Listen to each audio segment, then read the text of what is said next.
I sent out the team email there for a second, but I got it. All right. Good morning. Morning, Joe. It is May 3rd already. I know. May's a busy month. Yeah, it's my birthday month. Your birthday month? Oh, it's my brother. Yes. It's Angelique's month. It's Joy's birthday month. It's And Jeff, yes, it's my brother. Yep. yep. Devin Weiser. There's a lot of birthdays. Today is Ann Wilson's birthday. Happy That's birthday. Right. Yep. Sent her a text this morning. Very cool. Today is Master the Contract Friday.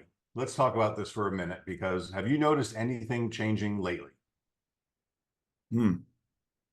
Contracts or that's a big question. Well, listings. We're getting more listings way around. We're getting more listings. Yes, definitely more listings. Buyers are a little light right now. Yes. Well, we did have 21 buyer contracts on Monday. Yes. That was pretty strong, but we've had 5 or 6 or 7 the rest of the week. Right. We'll see what happens at 11 o'clock today. Okay, you and I talked yesterday. We got like 1, 2, 3, 4, 5, 6. Let's start with the recap of yesterday because a lot of you watched the class with OfferPad. Yes. What a cool opportunity. I'm so glad we brought them back to rethink what they do. And so let's talk about ways we can actually use that situation. Right? Certainly. Wow, we have somebody needs to get out of their house quickly. That would be one. What an intro into for sale by owners is what I'm thinking. I talked to somebody yesterday. Mr. Fizbo, I've got a cash investor who's willing to make an offer on your house, but I need to get inside and take pictures. Would you let me in take some pictures? What are they? No. No. I said yes. And then what's going to happen? Let me move this over here because you're on the side of my screen. Oh, there you go. That'll be better. No, they're going to say let you in. So you go and take 5 or 6 photos and you upload to OfferPad and you come back to the seller with a cash offer. Right. That's probably not going to be as good as they're hoping to get. And then you say what? Well, what's your motivation? Where do you want to go? How quickly you want to get out? Why don't we put you on the open market and see what the real public will pay? That too. Investors are going to buy it at a discount because they're going to flip it, but we can find a retail buyer for you. Right. I've got the tools to do a retail buyer. By the way, here's my listing conversation. Boom, Moxie, done. If any of you are looking for something to do, that would be it in my game. The Fizbos, yeah. Fizbos. And actually, the problem is you got to get into the house. And I had 4 or 5 people call me yesterday saying, do I actually have to go in the house? Yes, you have to go in the house. You can't just sit at your computer and submit and say, here's an offer in your house. You have to make contact with the person to get into their home. Right. But what a neat opportunity. And they're going to give you an as is all cash executable offer. That is huge. So if you guys missed that class yesterday, go watch it again. It'll be on Facebook again on Monday. And even if you've talked to them before, it doesn't hurt to return because sellers' needs change over time. I've had sellers, their needs change overnight because something happens and lower the price. We need to get out of here. Right. So, but remember, there's two rules. It can't be on the MLS, number one. Right. And if it is listed, it has to go off market for 30 days in order to get an offer again from OfferPad. Right. The offer is only good for 4 days. So there's a little bit of pressure on them. Here's your offer, it's good for 4 days. If not, what an opportunity for us to sneak in there, get the listing open and put it on the open market. So if you're wondering what to do today, I would suggest that's a good idea, a good place to start. So I'm going to cross that off my list because we talked about it yesterday, but I wanted to recap that today because Joseph did a really good job. And the thought is just like with Zillow, keep your friends close and your enemies closer, right? A lot of the agents view OfferPad as a threat, right? They're not. They're offering us a 3% commission. Most people are not offering a 3% commission. And now they're going to give you the listing back, which is a discounted listing. I get it. But you're going to get 4% on the sale and you get the chance to double side it. Right. And then I had my talk with Zillow yesterday for the showcase token call. And we sold 48, which is pretty damn good for our first month. Wow, that's great. Now we're starting to get measurements back on what's happening, how many more views we're getting, and how many leads we're getting. He just sent me a report. I haven't looked at it yet. But we've gotten, they said, please don't start promising a bunch of buyer leads. Because we don't get a bunch of leads per listing. We get a bunch of leads because we're a flex broker and we've got the entire MLS at our disposal. But any one listing doesn't generate a whole bunch of leads. No. But you might get average 1 or 2 buyer leads. They're probably not going to buy that listing anyway, but they'll probably buy something. Right? Well, it's an opportunity to pull them in and have them work with us. That's it.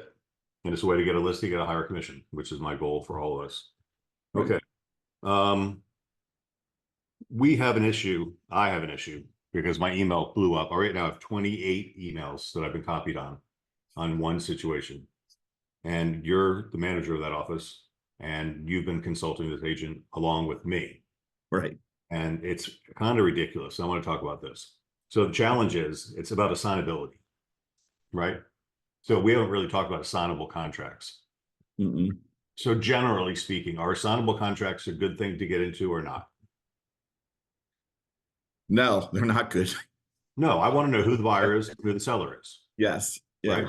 And we start muddying the water when we mix with assignability.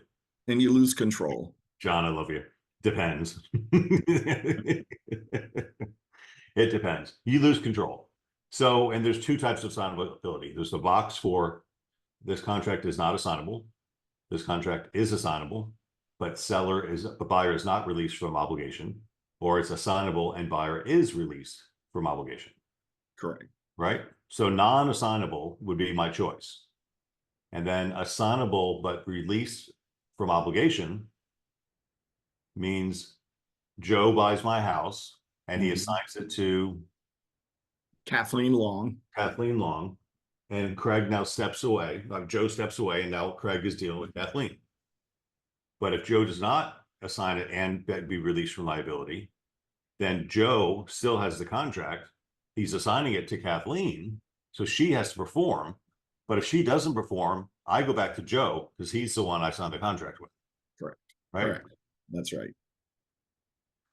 So that's the problem we have. Our agent entered into a contract, made it assignable, and the buyer was not released from liability. Correct. Okay. So buyer number 2, let's just put some words. So I'm going to make these words up. Buyer number 1 is a wholesaler. He bought the house. He thinks it's cheap. He's going to flip it to a guy who's going to rehab it. Correct. So the rehab guy can't close on time. So where's the seller going to point to? He's going to point to the buyer number 1. Buyer number 1. Buyer number 1, you failed to close. Give me your deposit. How much is your deposit? Right. $5,000. But in this case, it's $5,000. So this contract is dead. It failed to close. It's in default. And in this particular case, the buyer chose the title company. Yes. Which is one he works with, who's a kind of in collusion with. In Miami. In Miami. And not that Miami's a bad place, don't get me wrong, but there's some funny things that go on in some of the markets. Yeah. So the title companies are playing lawyer, telling the buyer number 2 that you're going to do all. They're making rules up that they're not allowed to do. Right. Okay, so the contract is dead. So all this advice I'm giving our agent, I said, stop trying to resuscitate it. Just go to the facts. The facts are the contract's dead. Send a cancellation of the contract to buyer number 1, forfeiting their escrow. Because they did it. Now, buyer number 2 has a backup contract, not backup, an assignability contract, and they put up $10,000. Right. So buyer number 1 is not out anything, because number 2 is going to give him 10 grand. He's going to make his $5,000 back, and he's going to make $5,000 for doing nothing. Right. Which is all he was going to make anyway. Right. So we're trying to pump air, resuscitate this contract that just should be dead. And I'm late in the game here, and I've got 28 emails between yesterday and today. And I have many phone calls. Well, and let's talk about emails. Yeah. If it takes 28 emails, copying 8 or 10 people on each string, what would be a better way to handle that situation? Pick up the phone. Please. Right? Now, but in this case, I think they're not picking up the phone. They're not. Nobody's picking up. People are picking up and calling, but nobody's answering. Right. So in that case, you got nothing else to do but involve everybody in the situation. But at some point, you got to call it. Yeah, it's time. Yeah. Time to death is this. Send the cancellation, get it off. We can always resuscitate it, write a new contract, right? If we write a new contract, we should write a new contract between buyer number 2 and buyer and seller, right? But our agent didn't even know who buyer number 2 was because buyer number 1 had the assignability clause, right? Which is probably stronger for our seller. So at least we knew who we were going after. But that person has ghosted us and doesn't really care because they're going to get the money either way. Right. So what a mess of a situation. So guys, I think my point is when you get in situations like this, raise your hand before. Joe, when's the best time to get out of a contract? Problem? When it happens. Before it happens. Well, yeah, before it happens. So we get in these situations and once we're in it and we can't get out of it. Yeah. And you've got enough resources around you. And it's not a discount to you at all to ask help and raise your hand. I call people all the time for advice on contract issues. You guys call me and I go, shit, I'm not sure. Let me check. And I call a lawyer. Right? There's no shame in that. No. And there are times I call the realtor hotline even to get them to give me an answer. So yeah, let's talk about that for a minute too. So here's the standard thing I get when an agent calls me. They say the buyer has a friend who's an attorney and their attorney said they're right. Yeah. I said, well, what did they tell their attorney? Oh, I don't know. Did you tell them your side of the story or did you tell them both sides of the story? So you got to be very careful when you're talking to a lawyer, especially the legal hotline. You're telling your side of the story, and based on the information they have, they're going to answer your story. Well, usually I'm asking them to define a paragraph in the, am I reading this paragraph correctly? No, I wasn't talking about you. I was talking in general when you call an attorney. No, but I'm talking, that's what I call them for. Is this the way the paragraph reads? So. Yeah. And they're generally pretty good at that. Yeah. All right. So on assignability, the point is before you get into these situations, let's think about how it can go good, how it can go bad, and what we can do to protect against it. Right. Right. In this case, it was assignable, but not released from responsibility, which is a better way. If it's going to be assignable, I'd want to be assignable that way. And that's not a bad thing. That's not to cause a warning because some people check that when they're going to put it into a trust. All right. So yeah. So just it's not to do a red flag, maybe a yellow flag, like ask a question why you're doing this. But a lot of times it's because the person is going to put it in a trust and they need to. In which case you would be assignable and not released from liability. Correct. I'm dealing with Joe. If Joe doesn't perform, I'm going after Joe. I don't care what title he puts it in. But Joe is signed the contract. Joe is responsible for closing. Correct. Right? But if I make it not obligated, then it's hard to say all these words at one time. If you're not obligated on the assignment, then you have nobody to go after. You don't even know who you're going after. Joe signs this contract to somebody we don't even know. We don't even know about it. And I can't go after Joe anymore. We just by accident found out who number 2 was because they sent us a copy of the assignability, which we don't normally get. So, yeah. So good. I think we're done. That's good on that one. Yeah. This happens a lot. Let me find my email real quick. So over here, I'm not going to open it up. This is.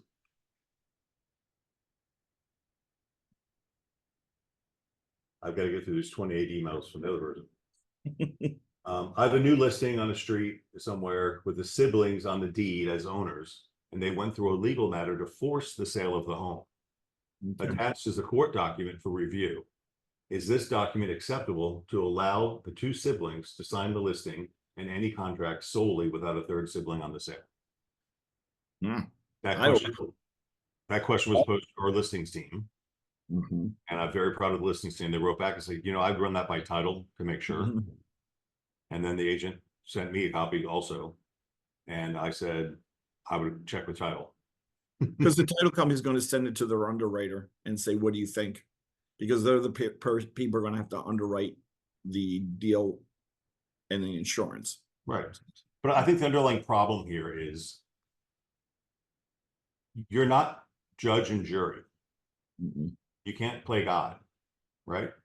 I can't tell you. I mean, it says, is this acceptable to allow the two siblings to sign the listing and any contract solely without the third sibling on the sale? I don't know. I'd have to see the trust or the will or all this other stuff. So you're right. It's not the title company. So we say that a lot. We don't give it to the title company. We give it to the title company run by their underwriter to see if they'll insure that matter. Will you insure this property based on this court order? And of course, the court order is a photograph of a document, right? It's not even a PDF or anything. Right. So I just want you guys to start thinking a little more about the responsibility we have. And we can put it on the market right now, not a problem. But can we close it? Right. And then what happens if we put it under contract and then we find out it can't close? Then we get into title delays, automatic 30-day extensions, and Bob and Mary trying to move in the house, get the kid in for school. Right. So we have that social responsibility too.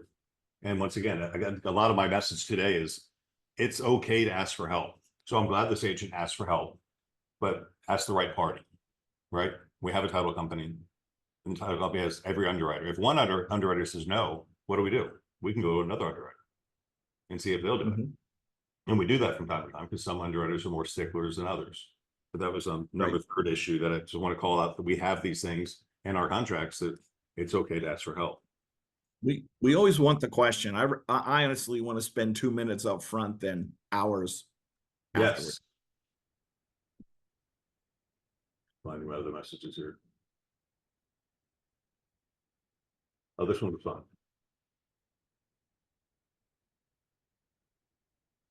It's the original. Okay. Oh, okay, Joe, you're gonna love this one we talked about yesterday. This is the original email.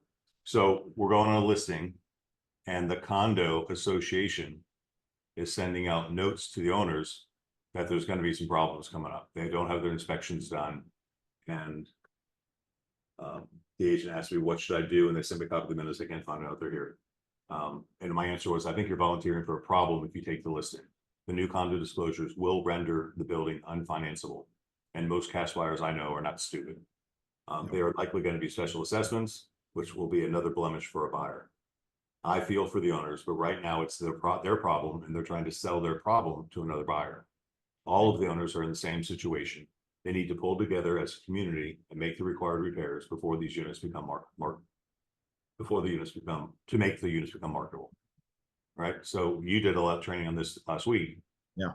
It's a big deal. And sometimes we have to deliver hard news to a consumer.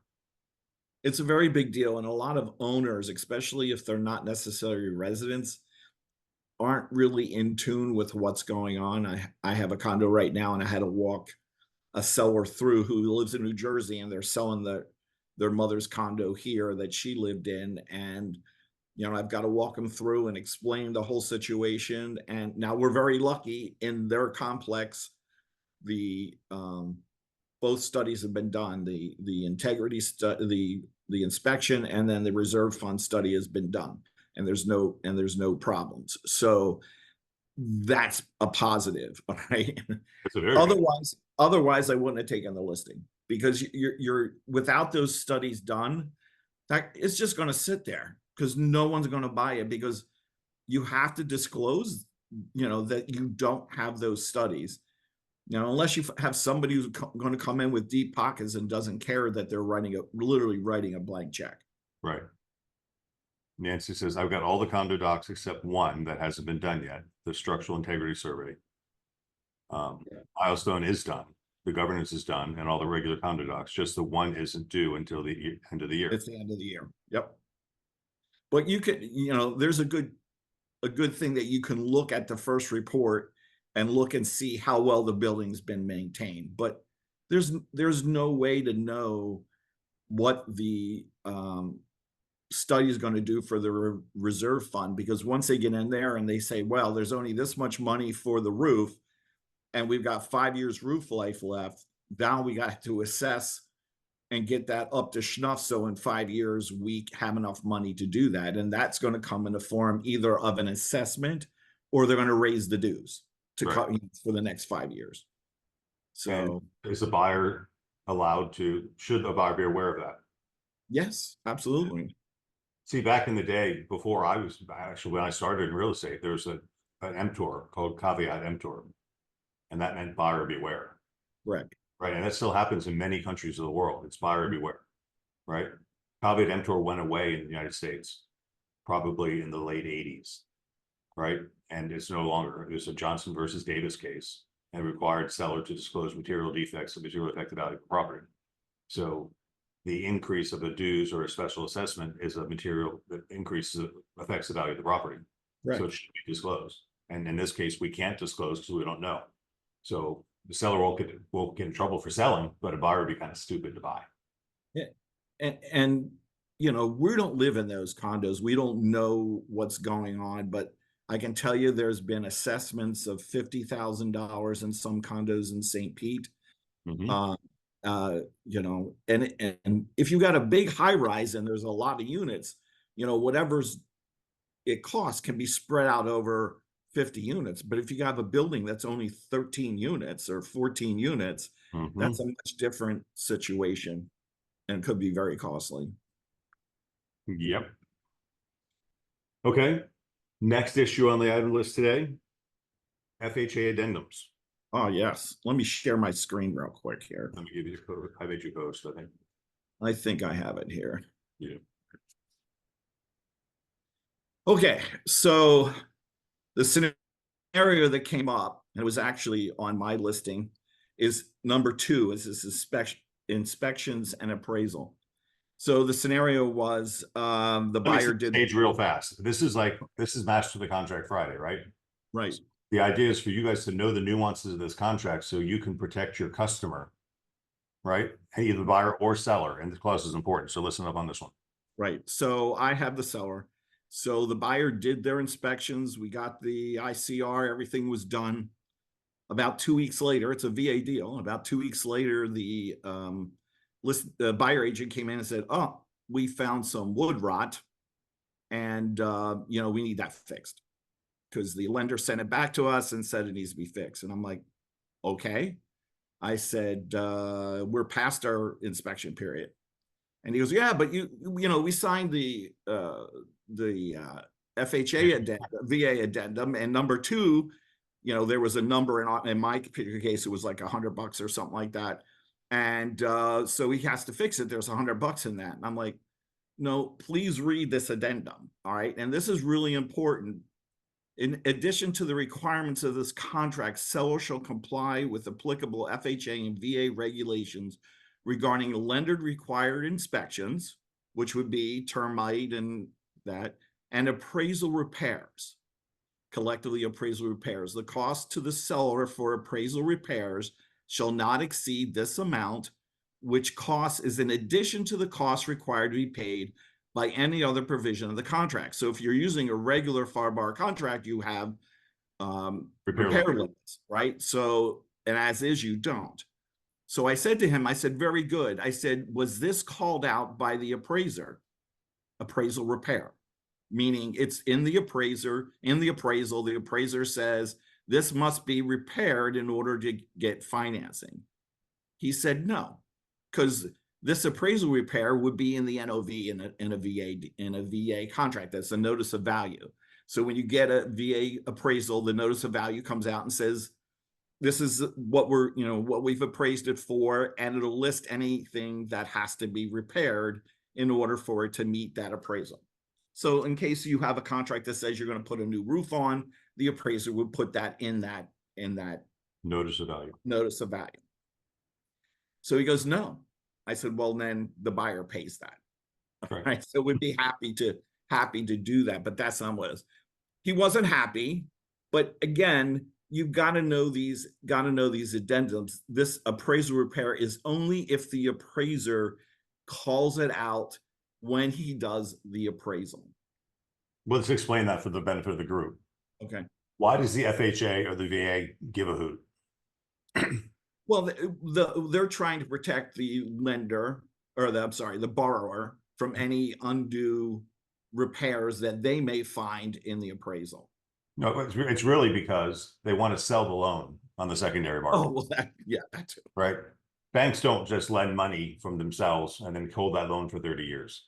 They Right. lend the money, they make their fees, and then they sell that loan on the secondary market. And to be sold in the secondary market, it has to have a 20% down provision, Right. right?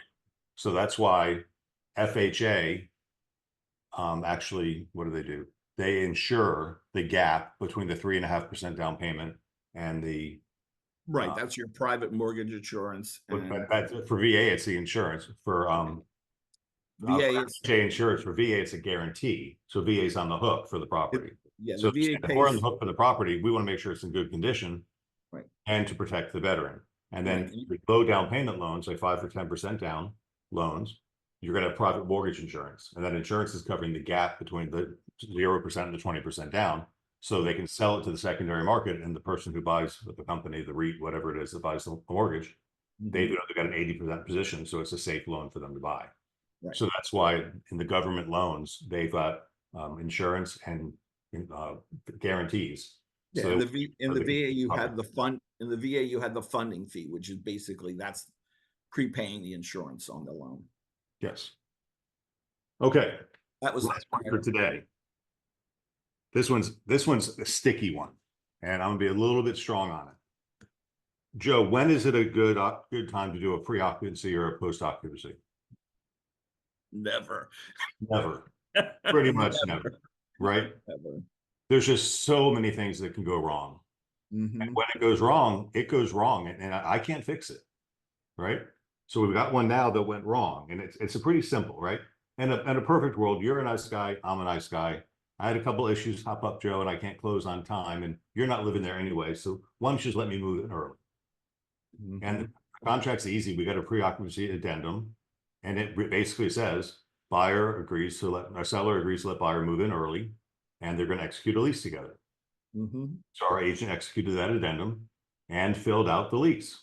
Right. Okay. All good.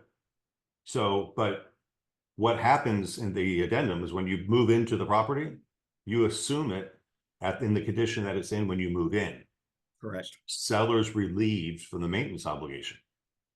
Well, guess what happened when the buyer moved in early? Something broke. Something broke. And the buyer wants the seller to fix it. And the seller's saying, sorry, I'm not going to fix it. It's your house now. But it's not my house. I haven't closed. Well, then I'm not going to close. And you get into this he said, she said pissing match. And it's just a nightmare situation. And I don't know how to get around it. And we're thrown in the middle of it, even though it's an agreement between the buyer and the seller. Exactly. So in this particular case, the pre-occupancy agreement, the roof started leaking. Right. So they called a handyman out and they said, here's $300. And the seller called the handyman out and said it was a $300 repair. The buyer says, no, I want a roofer to look at it. The roofer came out and it's a $3,800 repair. Right. Now, none of these amounts are big enough. It's a 229 house and there's $1,000 earnest money deposit. Is that right? Okay. I like that look. Do that again. Oh, guys, don't ever take $1,000 deposit unless it's the initial and there's a backup additional deposit following it. We have nothing to fight for in this case at all. There's just nothing to fight for. We represent the seller. The buyer's screwed. The buyer can't even hire an attorney for $3,800 to look at this case. They just need to pay to fix it, right? So should it have been identified during the inspection? Yes. Was it? No. They moved in early. When they moved in, they took possession of the property. Now they own it. So any problems? So if let's put it this way, if they closed on it when they were supposed to, and 2 weeks later the roof leaked, whose roof is it? Theirs. The buyers. Yeah. So when they moved into the house using the pre-occupancy, they moved into the house, right? So the only way I want you to do a pre-occupancy is have our attorney, Danny, at the title company, write the pre-occupancy clause, right? Now, in this case, that's why I asked the question, is the $1,000 deposit, right? And I said, well, how are they buying it? They're putting 20% down. Well, 20% down to 230 is $46,000. Right. So they need $46,000. So what Danny's going to say is, okay, you want to move in early? Give me your $46,000. I'm not going to give you 46. Why? Do you not intend to close? Right? For $3,800, they could have stayed in an Airbnb for 3 weeks and had a place to stay and not bought the house. That's a better solution than doing a pre-occupancy agreement. So I really, really don't like pre-occupancy. It sounds like a nice, friendly thing to do, but there's so many mistakes that can't happen when you do it. And this is just a little smorgasbord of what we dealt with this week. It's like opening a can of worms that you never needed to open. Right. There's better ways to solve. You can stay in a hotel for a week. Yeah. Put your stuff in storage. It's cheaper than the litigation that could come from this. And that's just not it. And the maintenance issue is only one thing. What if something happened to the buyer's loan and they can't close? He lost his job, or she lost her job, or whatever the case may be. Now it's going to take. I got to evict them. They've got possession of the property. Right. And it's going to take you 60 or more days to evict them if they don't want to move. Mm-hmm. When I'm asked the question if I have the listing and a buyer asks the question, I just kind of explain black and white to the seller. And I'm like, I know you love the buyer and all that. And you kissed and hugged. And when you met, all that crap. Don't do this. Okay. Just don't do. And if it works the same way on selling post office too, by the way. Yes, it's no different. Because once the buyer buys the property, who owns it? They do. The buyer's a landlord. And then the seller moves in, it stays in the property and damages something and then moves out. Yeah. And if you didn't collect a security deposit at closing, a big one. Mm-hmm. And with penalties about not moving out on time. Yep. You have to have a per diem penalty if you don't move out. And it's strong. When Jim Holloway was our attorney, he wrote the nasty. He says, you have to understand, I don't want them to sign this agreement. Yeah. It's so onerous that it's better for them to go to a hotel than it is to sign this agreement. Right. It's going to be that painful. You're putting up all of your deposit. You're putting up a major security deposit. If you don't move out, there's going to be per diem penalties. I mean, it's just, if you're going to sign that agreement, go ahead. That's a good one to sign. You'll get through it. But these little $1,000 deposit with a stupid little, it's just not going to work out. And now our agents in turmoil, they're all pissed off. They're sad. They're upset. The customers are sad and upset. And it's all over stupid little stuff. But if you go back to the core of the matter, if you had bought the house when you said you were going to buy it and the roof leaked 2 weeks later, it's your roof. Right. Situation pre-occupancy. Yeah. Right. So. Yeah. Craig, our time is up. Look at this. Yeah. It's almost like we plan these things in advance, isn't it? It does. It looks like it. Cool. Well, I hear you have a boat tour today. I do. Yeah. The vice president of learning, Wendy Crane, is flying into town. She used to live in the parish and she now lives in Oregon, and she's coming in to make broker visits today. I know Wendy. I did a class with her out in Phoenix when she first started. So tell her I said hello. I will. Yeah. She's let us know we're good at lunch. Not that she'll remember you. She doesn't know it, but she told me she's moving back to Florida. So nice. I tricked her into a boat tour, and I said, when you move back to Florida, where are you moving? She goes, I don't know. I used to live in Parish. I said, well, Apollo Beach is pretty cool. Why don't you come out? I'll take you to the boat. We'll show you around. Yeah, she's very nice, very knowledgeable. Yeah. Like her a lot. Yeah. I'm going to take the manager and I'm going to let Joy out of her cage for a day. We're going to cruise with the house. Good for her. Have a couple agents and make it a good day. Now, all right.